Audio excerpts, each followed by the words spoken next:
El mago de Java. Enseñanzas de un auténtico taoísta inmortal. Por Costa Danaos. Capítulo 2. Fuerza vital. Un viaje en auto. Tengo que ir a mi granja de camarones esta tarde. Puedes venir conmigo si lo deseas.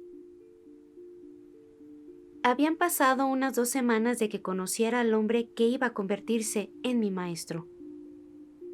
Por 2 semanas había clavado agujas de acupuntura en mis codos, rodillas y muñecas, enviando una corriente continua de chi, energía vital, por mi cuerpo. Mientras avanzaba, era capaz de relajarme más y más durante el tratamiento, y John metódicamente aumentaba la intensidad de cada sesión.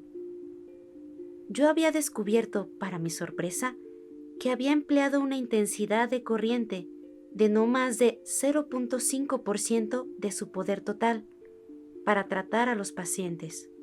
Era asombroso. Las personas normales, incluso los hombres más fuertes, se hubieran desmayado con 2%. Por 2 semanas le había pedido todos los días que me aceptara como estudiante.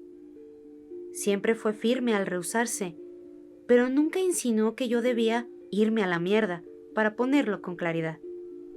Y siempre me invitó de vuelta para continuar el tratamiento al día siguiente.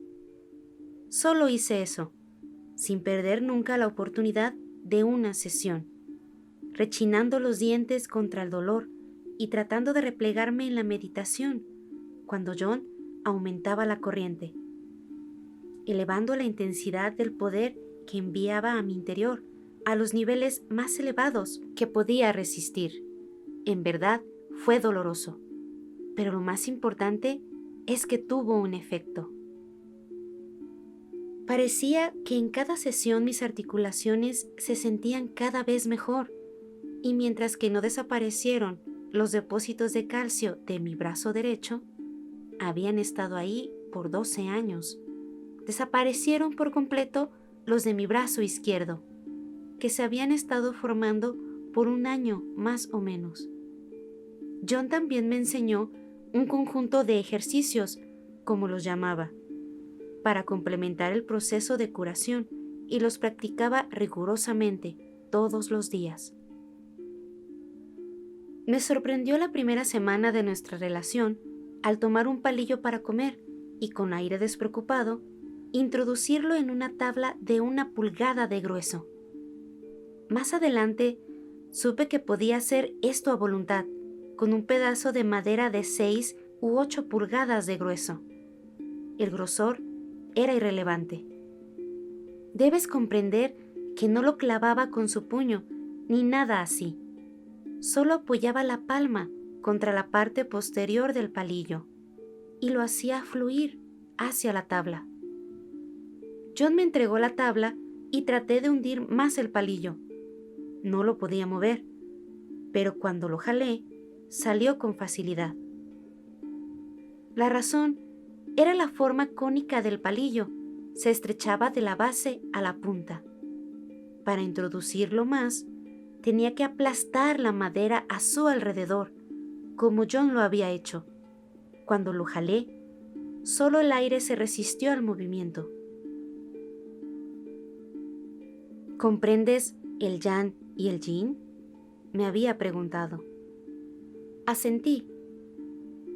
En este momento pocas personas en Occidente no habían escuchado de esas 2 fuerzas universales opuestas.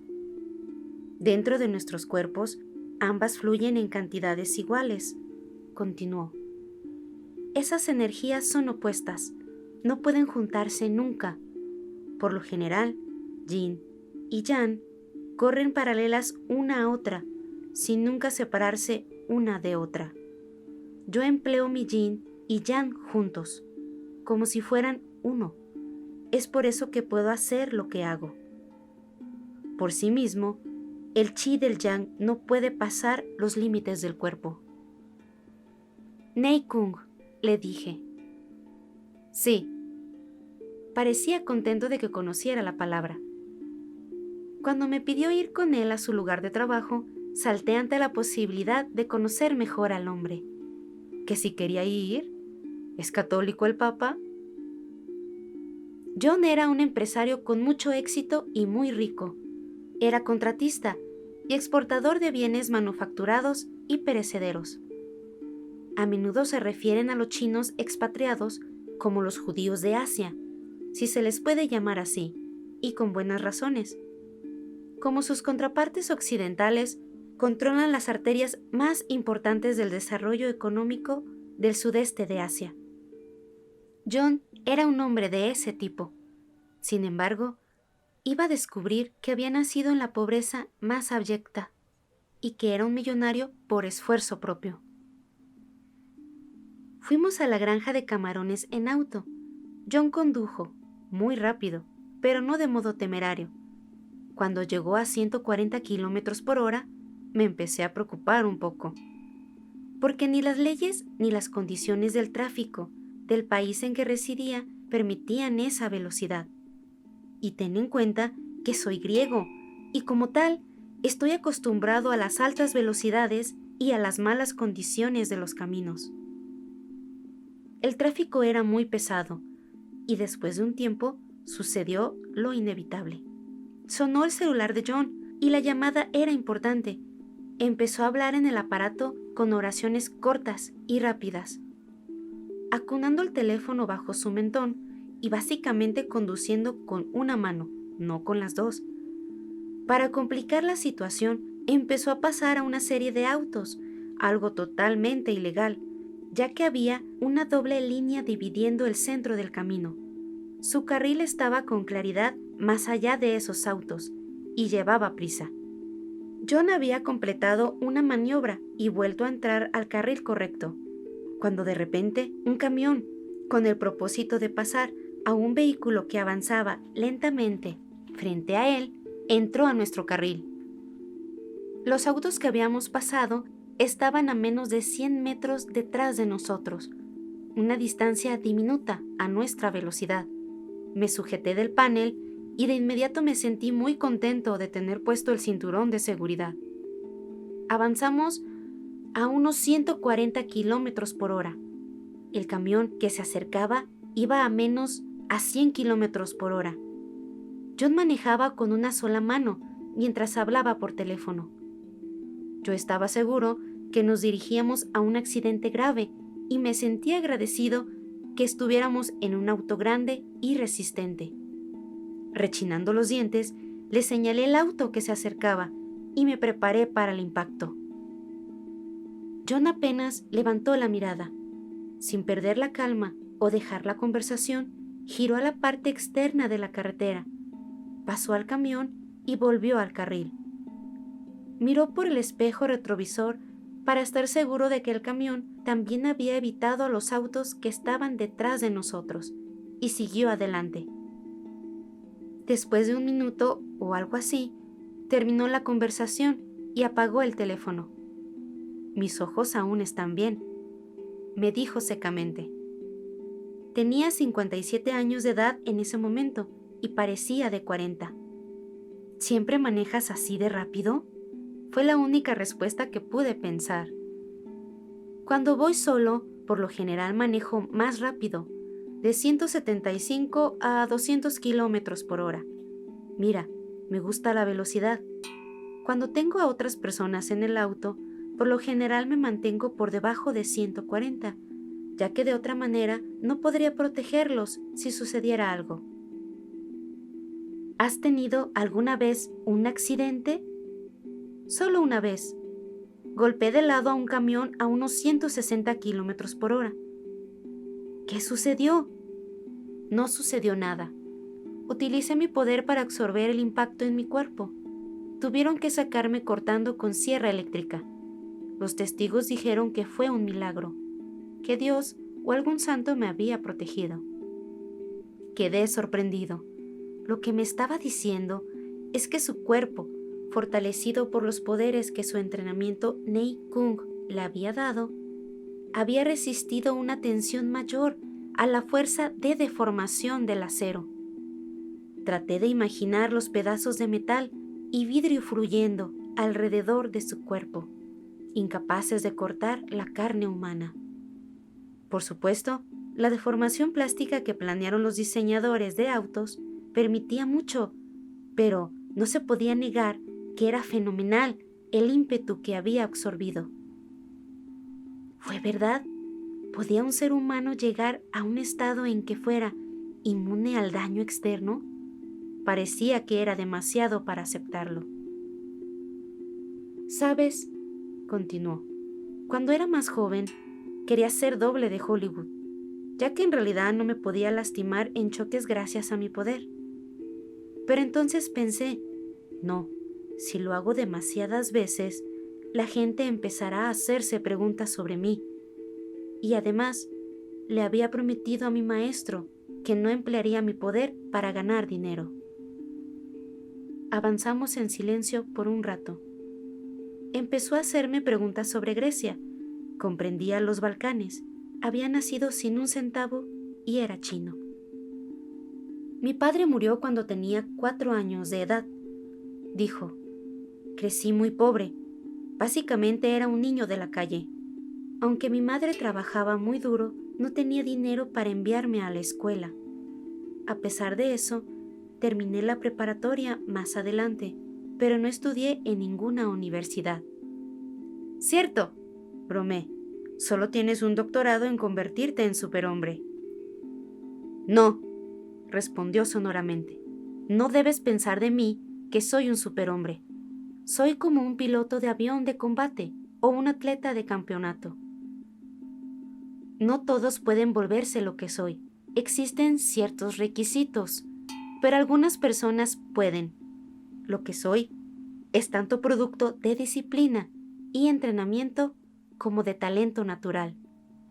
Mi esposa en verdad me ayudó, continuó.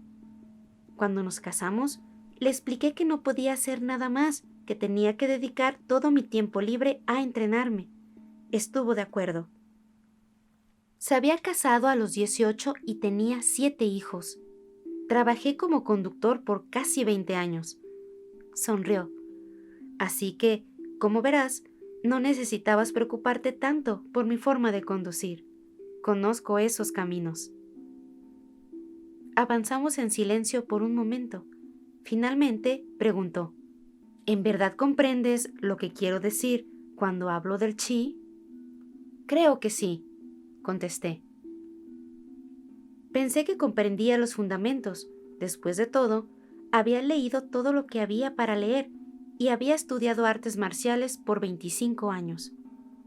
El chi o bioenergía es un fenómeno que se ha discutido mucho en los últimos años en Occidente. Con la creación de la nueva serie de Kung Fu, David Carradine volvió a contribuir a la comprensión de Occidente al expresar ese hecho en la televisión al menos una vez a la semana. También la acupuntura es en la actualidad algo común y es raro el doctor que no ha pasado algún tiempo examinándola. En consecuencia, el fenómeno de la bioenergía está bajo una importante investigación médica y física. El ideograma chino original para chi se traduce mejor como vapor. También se ha traducido como vitalidad. Pero el chi está muy asociado con el aliento, aunque sería mejor decir que el aliento contiene chi. Otras culturas le han dado otros nombres.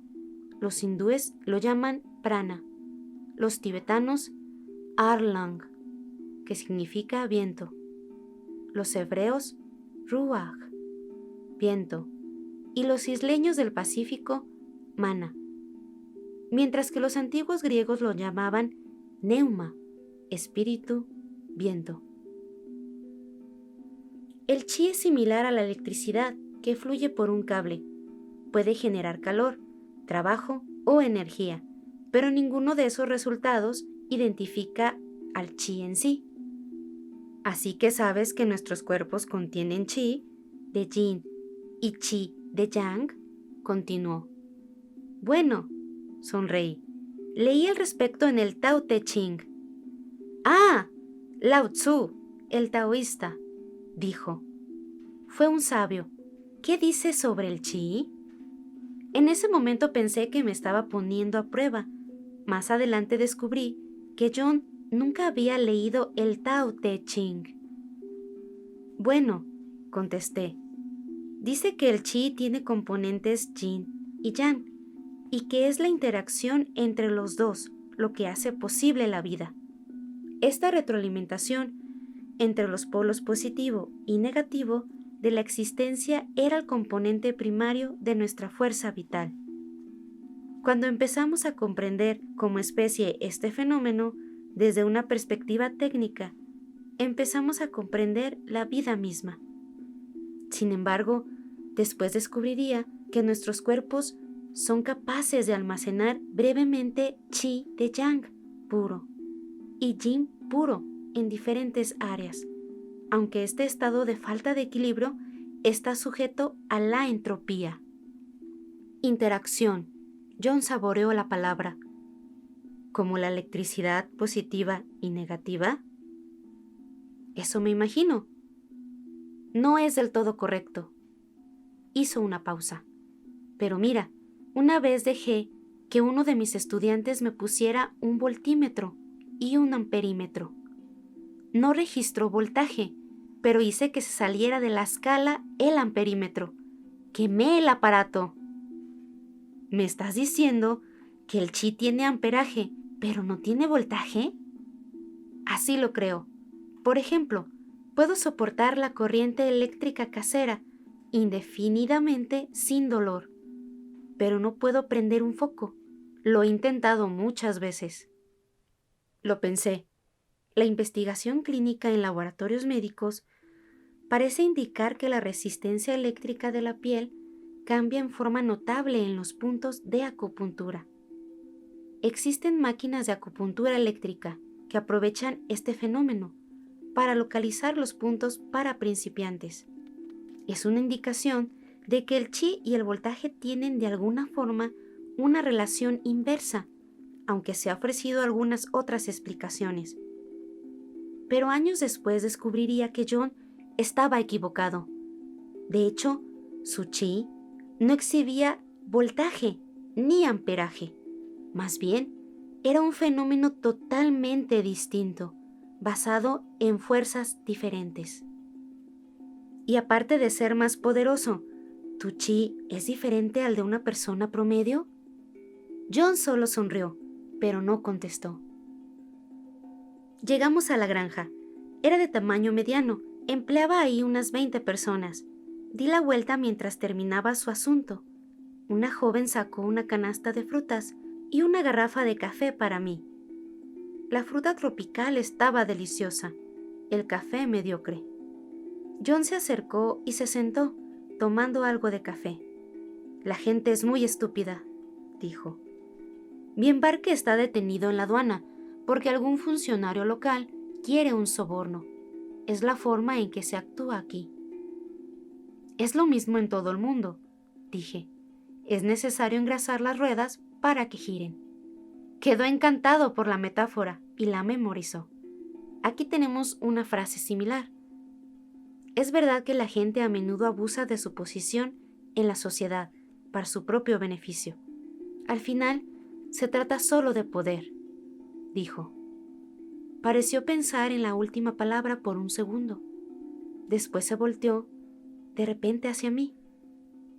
¿Cuál es la diferencia entre Chi Kung y Nei Kung?, preguntó. Bueno, Chi Kung significa desarrollar la energía del cuerpo. En todo el cuerpo, sí. ¿Qué sucede con Nei Kung? Nei Kung significa poder interno. Sí, pero ¿interno a qué?, preguntó. Vacilé, y John trazó los 3 ideogramas en una servilleta. Nei Kung.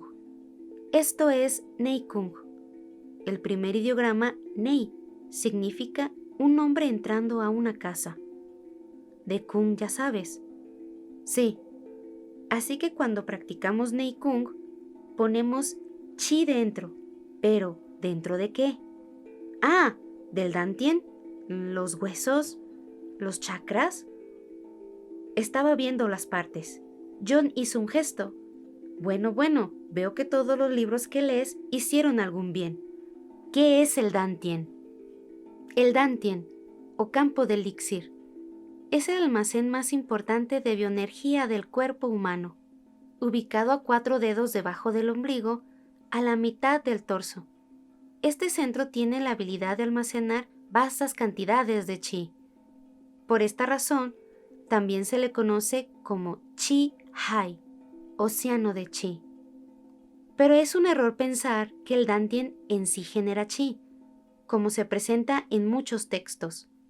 Más bien, es posible almacenar ahí ese chi que el practicante obtiene del universo a su alrededor. Es la práctica y la persistencia lo que conduce al poder Dantien. Este poder no es una característica implícita del cuerpo humano. Tal vez lo explique mejor con un símil. Digamos que un joven específico tiene talento excepcional en un determinado deporte. Sin embargo, necesita entrenarse y trabajar duro para afinar sus destrezas y su mente todos los días, con el fin de volverse un atleta campeón. El Dantien es similar a ese joven. Sí, puede almacenar cantidades, al parecer, sin límites de energía, pero esa energía se debe de poner ahí para que funcione el Dantien. No absorberá ni generará poder por sí mismo. Fue lo que le dije a John. Asintió, de alguna forma satisfecho. Muy bien, dijo. Te mostraré algo más hoy. Dame un plátano. Busqué en la canasta y tomé un plátano al azar, de uno de los 2 racimos que había en la canasta. Había comido 3. Imagina la fruta más pequeña que se encuentra en Asia, no los plátanos demasiado grandes y maduros, artificialmente que llegan a nuestras mesas en Occidente. Eran deliciosos y no les habían alterado. John tomó la fruta y la sostuvo a la vista en su mano izquierda. Extendió los dedos índice y cordial de su mano derecha, doblando los demás dedos alrededor del pulgar. Haciendo una breve tensión, pasó la mano en movimiento de corte, a unos 8 centímetros del plátano. Se escuchó un clic audible y la mitad de la fruta cayó al piso. Para ese momento me hallaba más allá de la sorpresa. Todo el asunto parecía natural. Me entregó la otra mitad de la fruta. Estaba brillante, como si se hubiera cortado con un cuchillo caliente que había fundido la superficie del plátano en una masa cristalina. John señaló el centro de la palma de su mano. Esto, dijo, es como una escopeta. Extendió los dedos de nuevo y señaló las puntas. Esto, continuó, es como un láser.